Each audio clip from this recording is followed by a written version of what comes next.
right now it seems like we do have a officiating and a judging problem in the UFC and maybe MMA as a whole. And after the events of last night's fight night in Auckland, I believe we have to take a deeper look at the problem and maybe how we could fix the problem. Thank you guys for tuning into this what we called a emergency podcast. Shout out to Andrew, our biggest fan on Twitter, for giving us the idea to do this. Today I have Jalen and Blake, both our co-hosts and our UFC correspondent. How you guys feeling off of last night's actions? Pretty crappy. Yeah, I mean, it was mediocre at best. I mean, it had good points and it had some slow points, I'd say. The judging as a whole, though, questionable. To say the least. At least in the last fight. Okay, that's an understatement. We'll get that. This was really kind of sparked this podcast was the most recent occurrence of a bad scoring decision off of the UFC Auckland, the main event being between Paul Felder and Dan Hooker, located in Dan Hooker's hometown. And there was some questionable judging at the end, to say the least. And there's been a recent string of bad judging and decisions in the UFC over the span of the last month. And let's take a look into that. So some of the recent occurrences, we have UFC 247. That was the main event with John Jones and Dominic Reyes. The first fight on that main card was the Derek Lewis and Ilir Latifi fight at the heavyweight. This card was taking place in Houston, and Houston is where Derek Lewis is from. And a lot of people had the opinion, I thought Derek Lewis won the fight anyway, but there are a lot of people that thought that Derek Lewis won that split decision, unanimous decision based off of hometown judging. A lot of people believe Latifi won that fight. Did you guys feel the same way about that, Latifi or Lewis? I thought that Lewis won the fight personally, but I did see the point and the side where people were leaning towards Latifi winning that fight. Mm-hmm. Jalen? I think Lewis won that fight. I think Latifi more just he held kind of like some dominant positions grappling wise, but he didn't really do anything with it. And I feel like Lewis held more of the striking his striking advantage, and he actually did something with it. So I think Lewis won that one. That's very fair, but I do see how it could have gone the other way. Exactly, there's an argument for Latifi in that one, but also to me, it's always questionable when we have judges that are from the hometown that the fighter is. That always seems like a conflict of interest, at least a little bit. Just a little bit. But also later on that card, one of the biggest robberies that a lot of people saw, one of the biggest comments of argument on Twitter and also just everywhere else in the MMA world was that main event with John Jones and Dominic Reyes.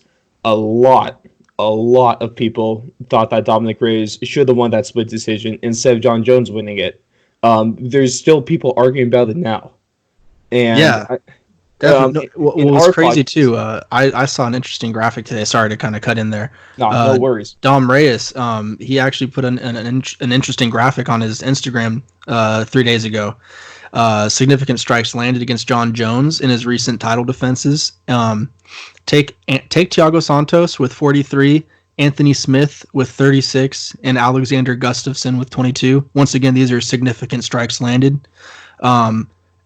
You add all of those up, and it's still less than 116, which is what Dominic Reyes has landed against John Jones. And that's just another area of the fight where I didn't really fully take that in until, it takes a while for you to digest a fight, I feel like. Especially one like that John Jones and Dominic Reyes fight. That was special. It was so close. It was so close on every aspect. So sorry to cut you off there, but I just had to get that one in there. That's a great stat. I honestly didn't realize it was that much of a kind of difference. Kind of just adding to the controversy, right? Exactly. That's all that's adding to it.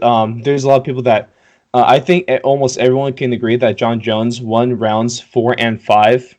Mm-hmm. But the biggest argument comes in rounds 1, 2, and 3. I think more specifically that second round is where a lot of the second and third rounds, that's where a lot of the argument comes from.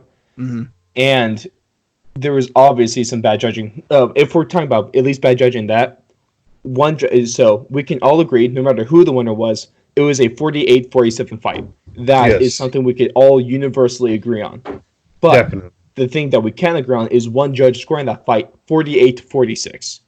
I think it was And 49-46 actually. 49-46. Thank you. That's even worse. What judge sees Dominic Reyes not only losing 4 rounds, but losing one of the rounds 10-8?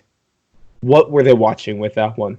That really makes me question their eyesight and what they were paying attention to. Do you even know where they could have gone that 10-8 round from? Not at all. It was. I don't. I mean, the fourth and fifth round, he did kind of just look tired the entire time. But I wouldn't have said it was a 10-8. No, not at all. Blake, do you see where they might have gone the 10-8 from, or what? How could Dominic Reyes not won at least two of the rounds? Yeah, I don't really see where they got that 10-8 round from.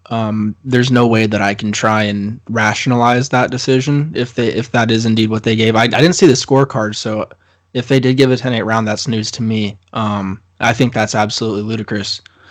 There was definitely rounds that the last two rounds where Reyes was kind of just running around a little bit. It seemed that's like as close as you could get to possibly seeing where it could have been looked at as to a domination, but I don't think there was anything close to it being a 10-8 round. There was no way. It was just way too close. There was too many big shots landed by both fighters.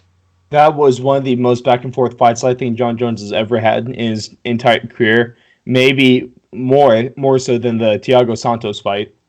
Oh, But I think looking back on it big time, I think that was way more competitive than the Thiago Santos fight. I think the only fight that really still takes the cake is probably Gus 1. Yeah.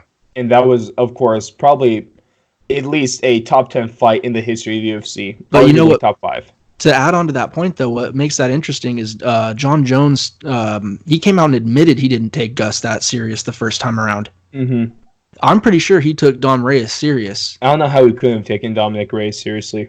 He didn't come out and He- say I didn't take him serious. He came out and said I did everything right. I prepared.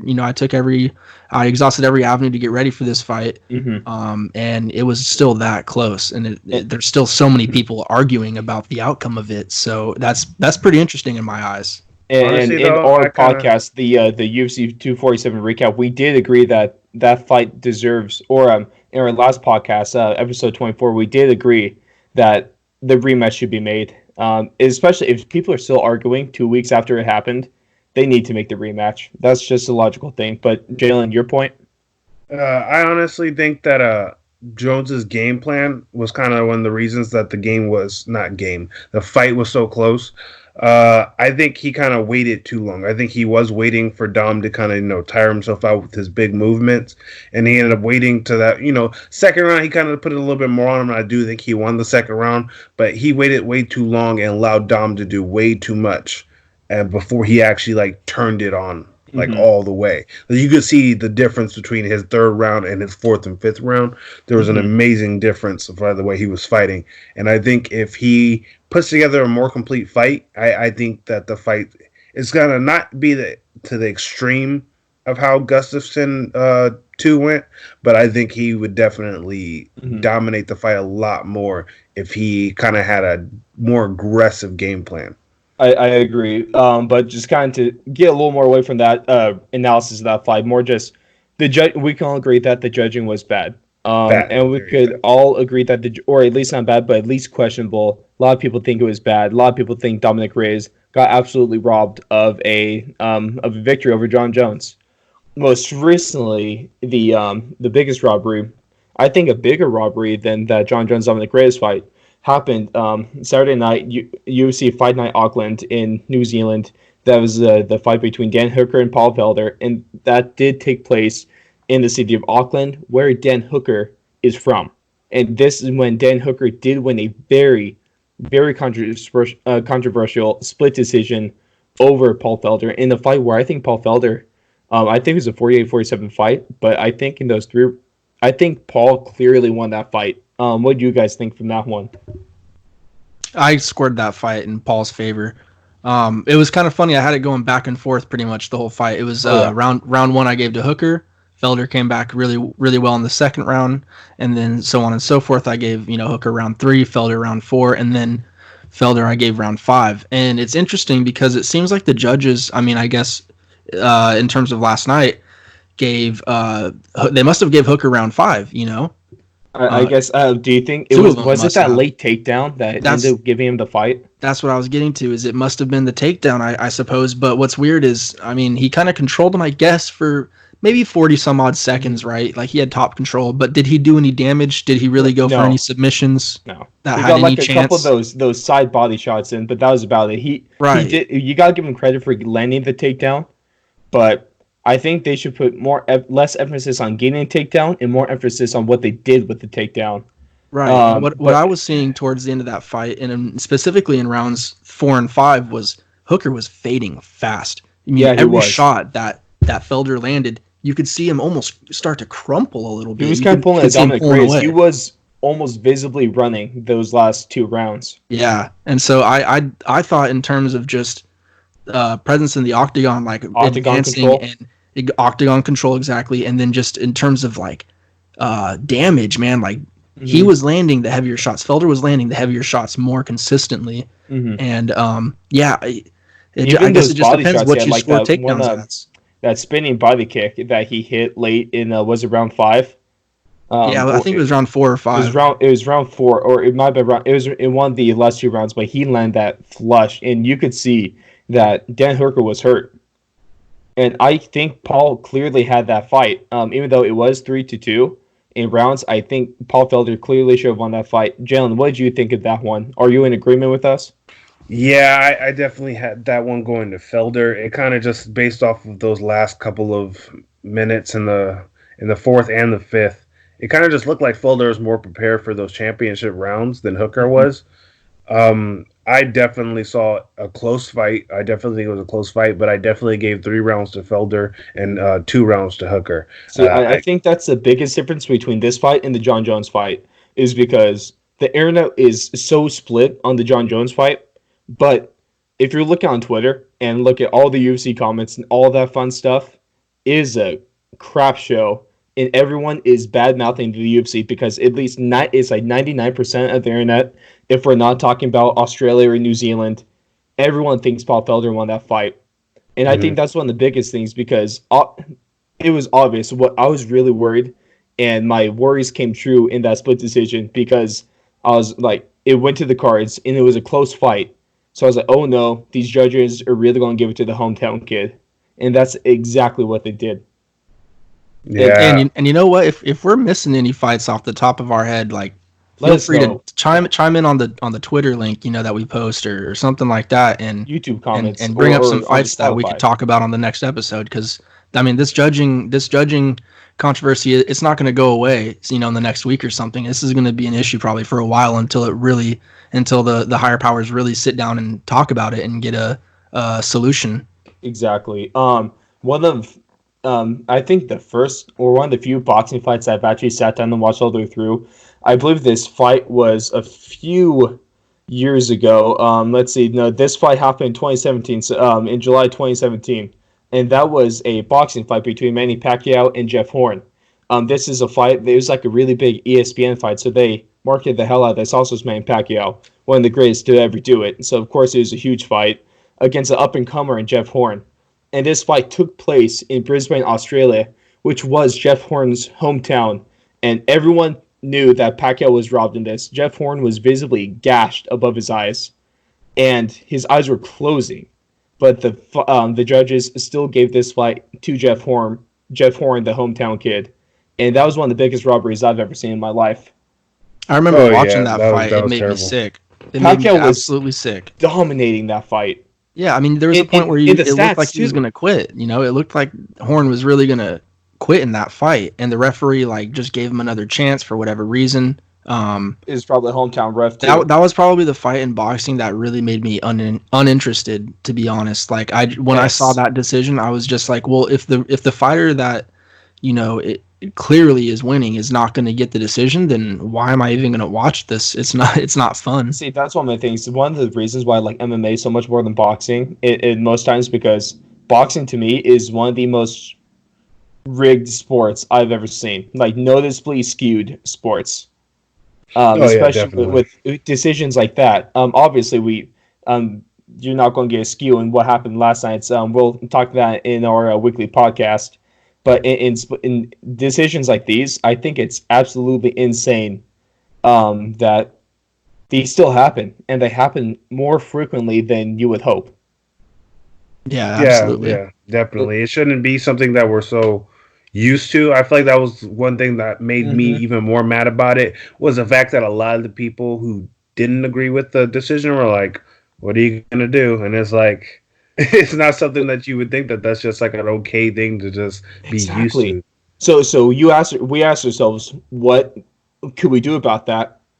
Well, we got the solutions. Well, at least we got some possible solutions. The first one I wanted to go into is maybe one of the most obvious.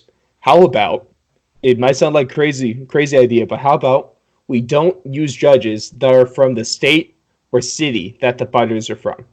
That sounds like a great And going idea. to maybe like a third party, because having judges from the athletic commission of that state, and if they're judging fighters that are from that state, there's going to be there is a conflict of interest there.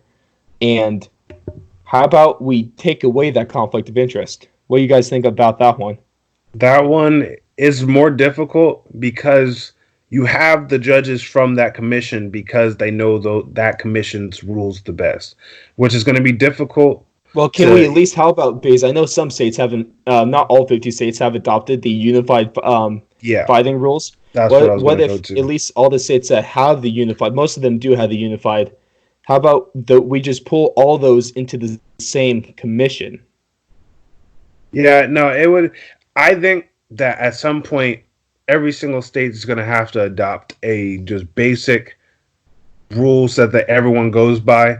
It's really difficult to have different rules in different places, and as a fighter to keep up where those rules meet in different places, and so it's definitely something that they needs to change at some point because you can't, like we're saying, there's a refing problem here and judging problem here, and then you go to another place and the opposite might happen, and it just comes down to the fact that there's too many differentiating commissions, and the Mm-hmm. commissions being kind of stingy about Mm-hmm. how they and stubborn about their rules. They want to be different and they don't want to change with the new.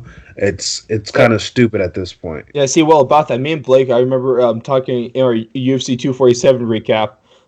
After the card ended, we had um, Joe Rogan talking about um, the issue with that and talking about how the commissions don't work with UFC and how that needs to happen. Blake, what's your take on that? Yeah, I think that for me, just to add on to this, I just think Mhm. that in general, judges, what it doesn't really to me matter where they're from. I would hope that if you're a professional, it shouldn't matter if you're from the same state or the See, same it city shouldn't. or anything like that, right? Like you're a professional, and that's why Mhm. they would choose you. So let's hopefully like think of it in that manner, right? Let's give people the benefit of the doubt, even though that's probably against, you know, It's getting even harder and logic. harder to do that. Right. But anyway, I think personally, what we should focus on is, making sure that we fill the gaps in terms of, the knowledge that's lacking with these judges. It just seems that they're not fully educated in all areas of mixed martial arts. And for me, I think that's just unacceptable for the people that are getting paid to determine the trajectory and outcome of people's careers to not fully understand you know, Aspect. every aspect of the fighting game. 100% with you on that How one. can you correctly score a contest in fighting that has so many different aspects? I mean, think about it. There's like just to be so basic. Let's talk about it in basics, right? Like there's grappling, there's striking, and then maybe like a clinching, I guess you could say. Hmm. Um, and then you can go even more in depth with that, and you could say boxing, kickboxing, Muay Thai, jiu-jitsu, wrestling, judo, all this, right? If they haven't been exposed to all of that, how are they going to score a contest correctly? I mean, there's exactly. You're right on there with it. One of the problems that they were discussing is that a lot of the times these same judges are used for boxing matches, and they use these same boxing judges for MMA. When those are two totally different sports, and those are two things. There's obviously there's a lot you can do in the two boxing different match. rule sets. Exactly. I don't want to discredit boxers because that is a incredibly tough sport. But there is so many more things going on. Boxing is just a very small part about what MMA is. And I don't know if these judges fully, at least, okay, what we're doing, we're not grouping all judges, and we're not saying all judges are these bad judges. But Definitely. there is a There big was enough. there was a specific story that came out recently with I want to say Big Dan McCarthy, where he was walking past a judge. Yes, love and, this story. and just asked him, like, I can't remember I think it was a lady. It was. Correct me if I'm wrong. It was. But he just asked her about a simple, I believe it was a triangle hold. You know, is a triangle choke. yeah, and she had no idea what he was talking about. Just looked at him in complete terror. And just walked away after that. And if that's somebody that's responsible for the outcomes of these fights, you know, getting decided, that's terrible. That's a bad look for the sport. That's awful news for the fighters. There's even the ref. I forget for which fight, but it happened. It might have been during the prelims. But Joe Rogan was openly pointing out that one of the judges weren't even looking at the fight. Now I know that they might have those little screens in front of them for the camera angles, but he was saying that they weren't even looking up for a solid minute. And you can't miss a second of a fight. Stuff happens so fast. I mean, like, think about how fast some people. That's just being incompetent, and that's just being lazy at that point. Yeah, to be honest, if you're given a job, you need to do it to the best of your ability, no matter what. Even if you are lacking in knowledge, that means you should pay attention even more. Just because you don't know what's going on specifically, you should be paying attention. Exactly. You should be actively trying to fill those gaps in your knowledge. In my opinion, I think everyone who does judge should have a basic knowledge of the sport, but at the same time, I don't think that you should have. I mean, I kind of want it to be like previous fighters and past fighters that are judges, but then again, exactly. So I was thinking about having people from the MMA world, such as like you say, retired fighters, referees, maybe analysis, but you don't think that's necessarily the answer? I think it might not work. I feel like it could actually do the opposite. Is because the fact that you're trying to get away from the bias, but then again, you're going to end up running into fighters who have fought people they might judge against. That's just one example. So people just more conflicts of interest. And then like if you have a guy who was a wrestler most of his career, as an MMA fighter, he's going to come in and he's going to probably look at the wrestling more. A guy who's a striker more of his career, he's going to see the striking as more. And so it ends up being even more of a conflict of interest because that's what they did. That's their mindset. Their mindset is you have to strike to win. So that wrestling meant nothing to me. Maybe represent because of course I think we can all agree on that. Some of the best refs ever. Big John McCarthy, probably the best. Dan Mergulao, really good. Then those two guys, they could probably make for great judges. Also Herb Dean as well, one of the most known and most popular refs in the game. If I can get 3 judges and they could be each one of those guys, I think that'd be like the perfect panel ever. I think this might actually fix it. Is to be able to be a judge, you have to pass a ref licensing test. If you're not able to be a ref, you shouldn't be able to be a judge. Ooh.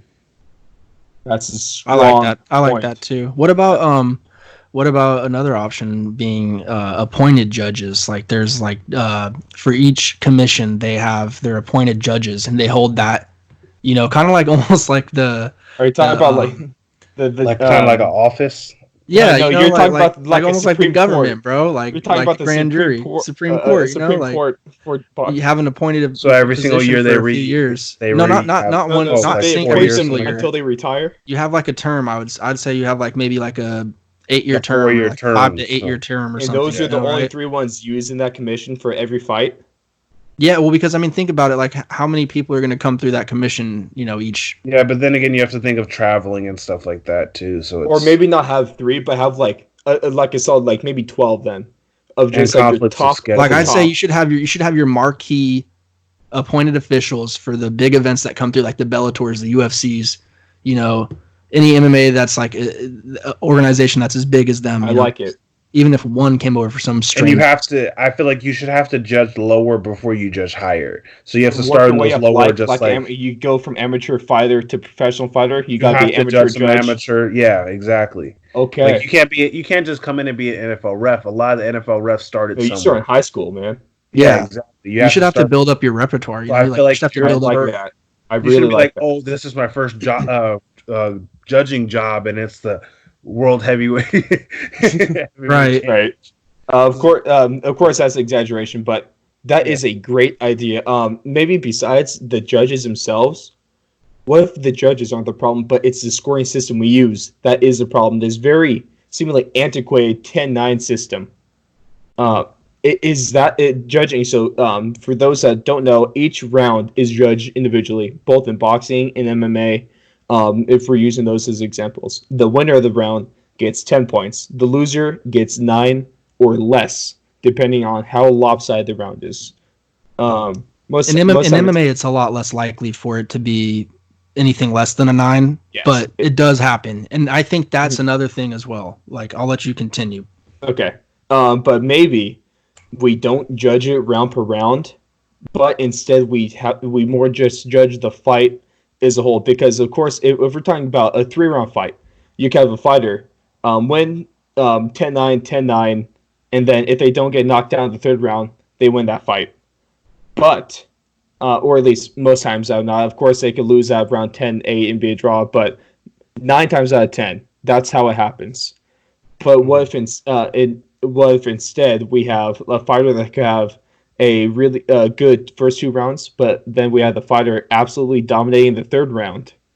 Or if we're going, maybe a bigger example, you have a 5-round fight in the main event or a championship. You have one fighter win those first 4 rounds, and that's like a 3-point difference between them.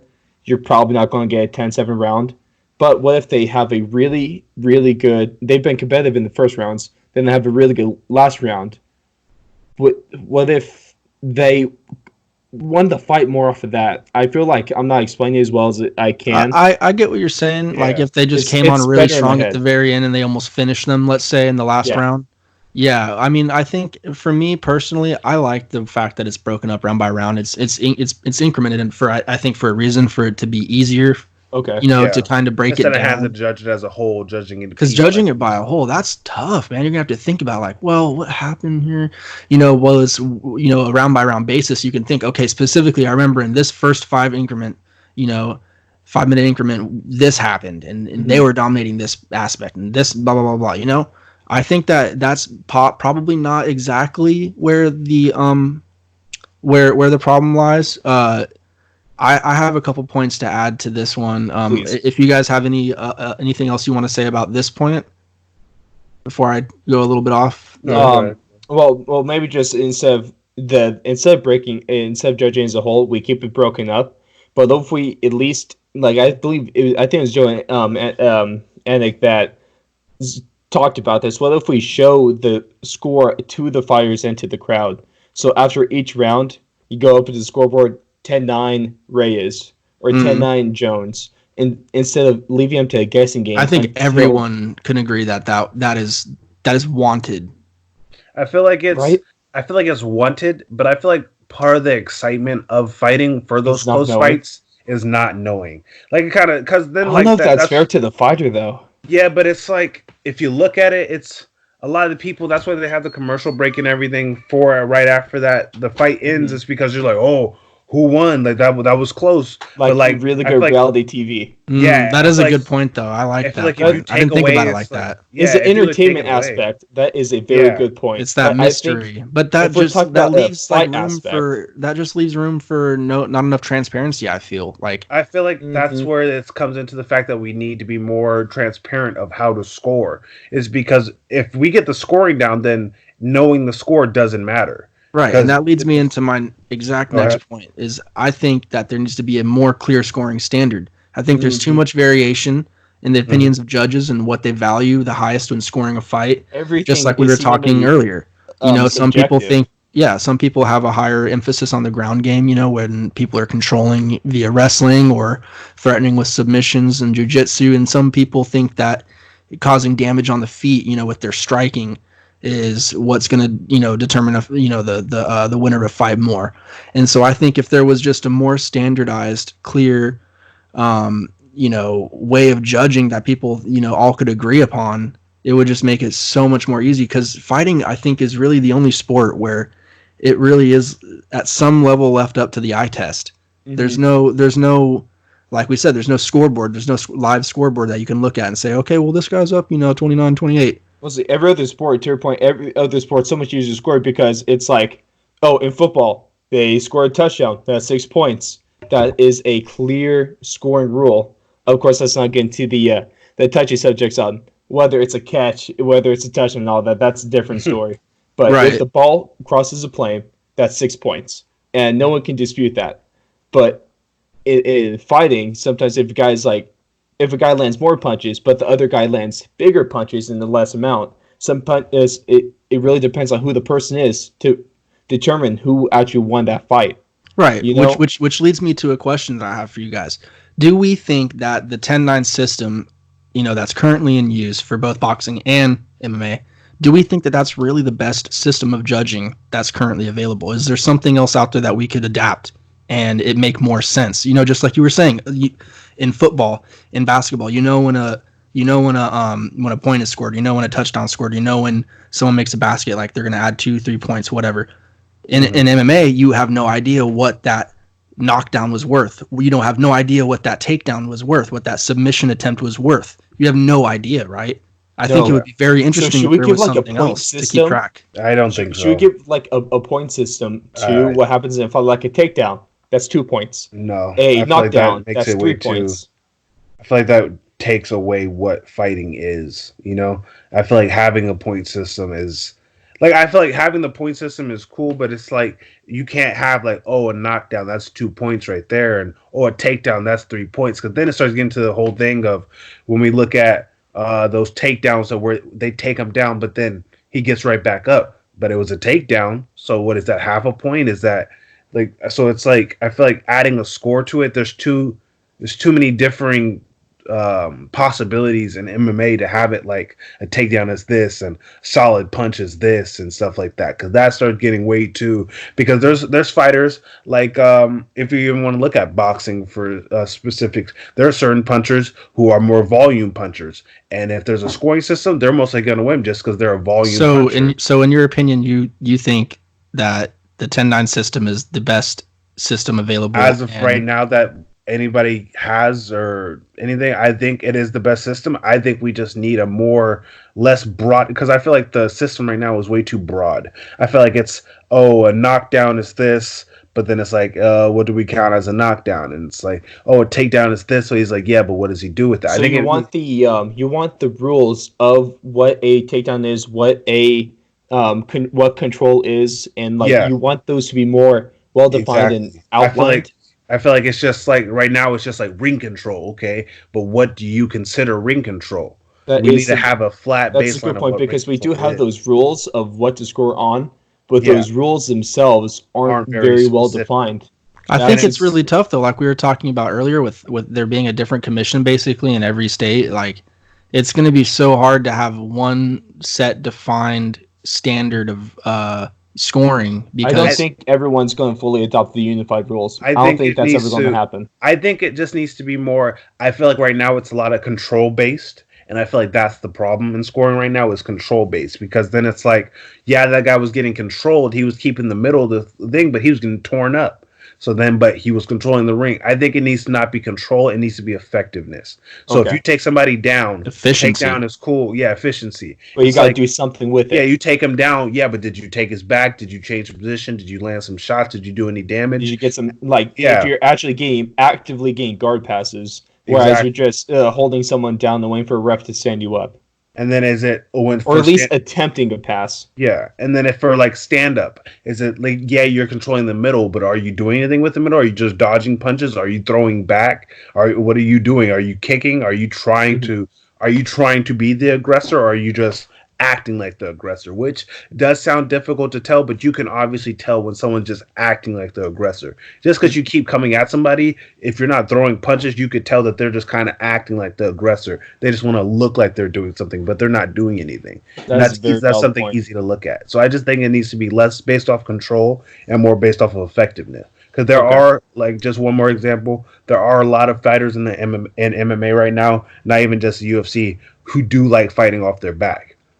So they don't mind giving up that. They don't mind fighting off their back. But now they just lost points based off the current Tony score Ferguson, system. probably the best guy off his back. Exactly. But they're going to lose points because, look, they got taken down. But, oh, I wanted to be here. But you can't just be like, oh, look, Judge, I wanted to be here. That's So I feel like that's a that good point. I feel like that's why going off of just straight up control right now isn't the best way to grade, especially with these new young fighters who come in and could do pretty much everything. It's you have to kind of have a more of efficiency based scoring system.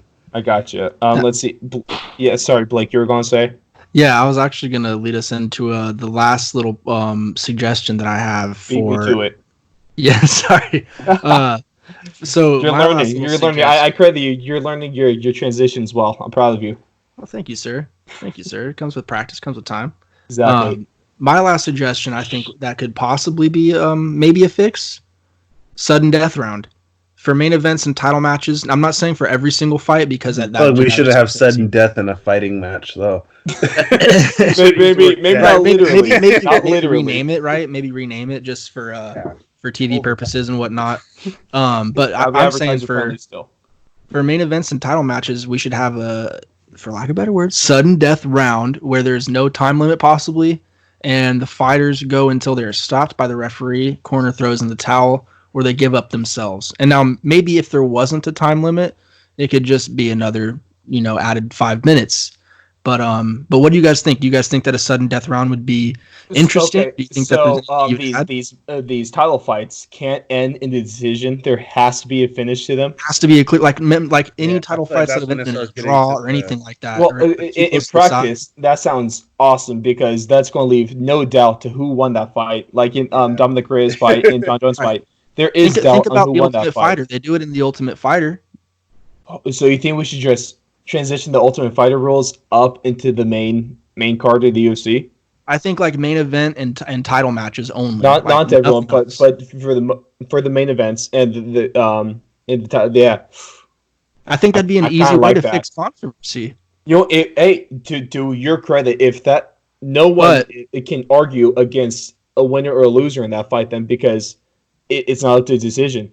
But Yeah. I would hope that the UFC would take into account that is adding an extra round onto a fighter's, like in the contract, Okay. there has to be a clause. I think that if it goes to, another round, maybe that they get compensated for that extra round, or They get a certain amount The for longer every fight extra goes, round that goes. more money Right. they get. Yeah.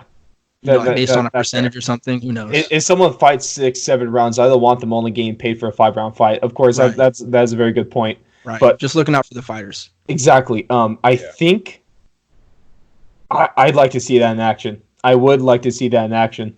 I think it's pretty Yeah. interesting. What do you think, Jalen?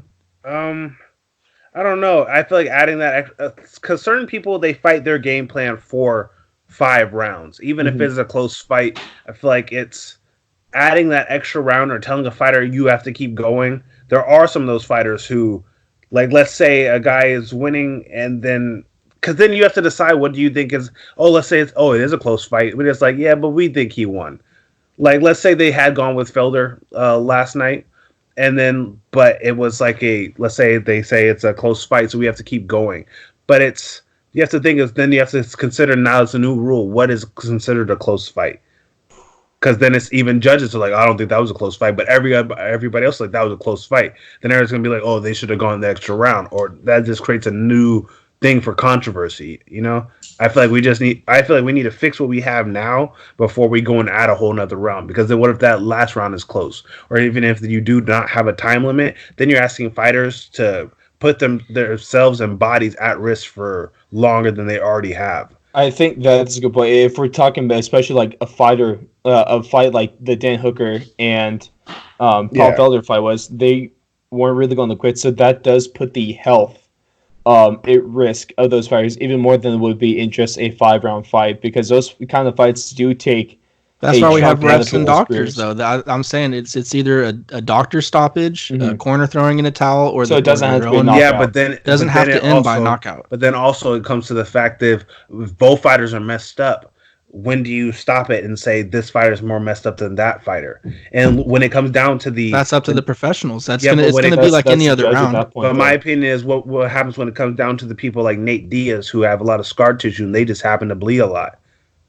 Well, I mean, we already saw the answer to that one. They're going to stop that fight Yeah, as soon as that big cut opens. But everyone was mad about Damn, New that York too. State That was a Athletic whole Commission. other problem. You know, Right. I mean, I'm not. It's and this is a good. I think this is a good dialogue. It's a good argument on both sides. For me personally, I think that it could possibly change the mindset of certain fighters. You know, because they're not gonna be able to necessarily go for point fighting all the time and play it safe. They're gonna absolutely have to open themselves up to taking risks. You know, if you add another 5 minutes at the least to another round, that's gonna put them in situations. Yeah, I feel like that's when it comes down to. You have to think of fighters' longevity. Is a lot of fighters aren't the amazing fighters that we see today who are able to fight for a long time. They're not going to be able to fight for as long because it's going to be more of a damage based thing. People are going for damage, and then people are going to start getting hurt. And then when people don't want to do MMA anymore, the talent level starts going down because then the people who they have to start letting in to get more talent aren't up to standards. And I feel like that's when people start getting hurt and stuff. So it's having the set 5 rounds at most, or for other fights 3 fights at most, and it's 5 minutes. It lets you know that you have this amount of time to get stuff done, and it makes fighters more aggressive. I feel like right now there are a lot of fighters who aren't, they don't get aggressive. They kind of just like give up at certain points, or they don't want to be the point. I think first of all, in my opinion, this is kind of slightly off topic. I think corners need to start being more honest with their fighters. If you know your guy's losing, tell him he's losing. If he's losing, be like the Wilder fight and throwing the towel when you actually need to. Yeah, it's just it needs to be. Look, we had that one. If you know you didn't have that fight, tell them you don't have it, so they don't go into that last round just running around thinking they have it and they're down 2 rounds. Arguably, like what Dominic Reyes did. That to your credit, that's exactly. Dominic Reyes thought he won that and did. Well, I mean, another round could incentivize them for not to fight like that too, though. If you think about it, I mean, leading into a fight, you don't want to go. If you don't want to go that extra round, scores so they know what is actually happening. Man, there's honestly with all this, there is a lot that we could discuss, and we just went through like these 40 minutes alone. We went through a bunch of different options, and this is without a doubt, this is not a situation that's going to be solved overnight. This isn't going to be something where we can just magically come up with an idea and make everything work and make it be all brand new and be okay. This is going to be a process. This is where we're probably going to have to. The UFC is probably going to have to try out a few different rule changes and slowly figure out what could be the best idea. This probably isn't going to be solved within the year. Who knows if the UFC is even going to try to solve this? But at least from a fan's perspective, there is a problem. All 3 of us agreed on that. But obviously, we're not all going to be able to agree on a solution. And that's just something that is going to come with time. And it's going to be something that we're going to continue to discuss and continue to bring up new ideas and evolve the sport for the future.